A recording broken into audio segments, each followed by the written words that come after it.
nous sommes ici bientôt depuis 6 jours hein, pour dire non à la forfaiture de M. Ali Bongo Ondimba. Le peuple gabonais s'est largement mobilisé le 27 août 2016 pour une élection historique. Hein. S'est mobilisé pour l'alternance, s'est mobilisé pour le changement et la démocratie. À cette élection, nous avons vu une victoire sans appel du candidat Jean Ping. Jean Ping a remporté sur les 9 provinces du Gabon, il a remporté 7 provinces. Ali Bongo est arrivé en tête sur 2 provinces avec des écarts assez minimes par rapport aux écarts que Jean Ping a eu enregistrés dans les autres provinces. Nous pensons aujourd'hui que le peuple gabonais est suffisamment mature pour écrire une nouvelle page de son histoire.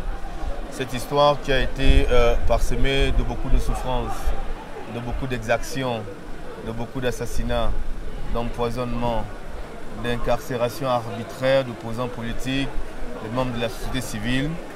Nous pensons aujourd'hui qu'après 42 ans du pouvoir de M. Omar Bongo et les 7 ans de M. Ali Bongo, à plus d'un demi-siècle, nous pouvons aujourd'hui légitimement aspirer à l'alternance. D'autant plus que lorsqu'on dresse le bilan de ces 42 années, on est quand même face à un vide, à un blackout. Rien n'a été considérablement fait au regard du potentiel que compte le Gabon. Il faut rappeler que le Gabon est l'un des pays les plus riches d'Afrique subsaharienne en matière de recherche, en matière de richesses souterraines, minérales, le pétrole, le fer, le manganèse, l'or abondent au Gabon. C'est un pays béni. Mais paradoxalement, le Gabon se trouve être le pays où la population est la plus pauvre, vit avec moins de 5 $ par jour au Gabon. Cette population, elle n'est que de 1 800 000 habitants. En réalité, la population de la ville d'Abidjan en Côte d'Ivoire. Donc on comprend bien l'incapacité, l'incompétence d'un régime à trouver des solutions idoines à des difficultés quotidiennes. Au Gabon, on accouche, les femmes accouchent à même le sol.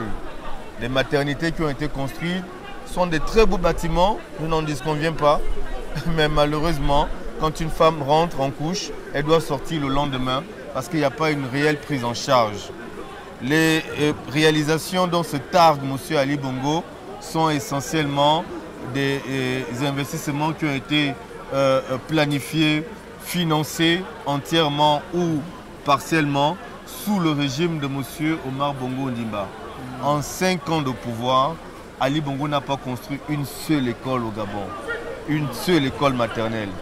Dans l'acte 26 de son programme, il parle de désenclaver le Gabon, de créer des hubs économiques, de créer des zones économiques spéciales.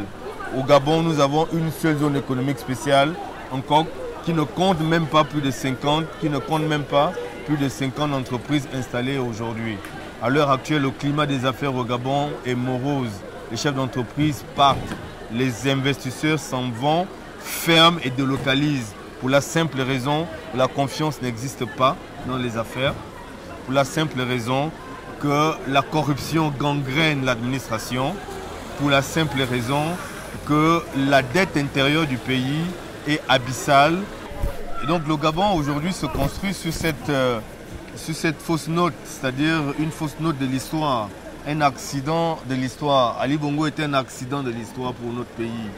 Il ne nous a rien apporté, si ce n'est désolation, crimes rituels, assassinats sommaires, arrestations arbitraires. Aujourd'hui, plus de 1500 Gabonais sont incarcérés de façon arbitraire. Je pense que nous avons atteint le fond et qu'il est nécessaire aujourd'hui pour cette jeunesse qui compte plus de 50% de la population de s'élever. C'est à nous, c'est notre génération. Nos pères, nos mères ont fait leur part. C'est à nous de changer le Gabon et nous allons le faire sans Ali Bongo Ondimba parce qu'il a été médiocre, parce qu'il ne nous a rien apporté et qu'il est temps d'envisager l'avenir avec beaucoup plus d'espoir, d'envisager l'avenir du Gabon pour cette jeunesse avec beaucoup plus d'ambition.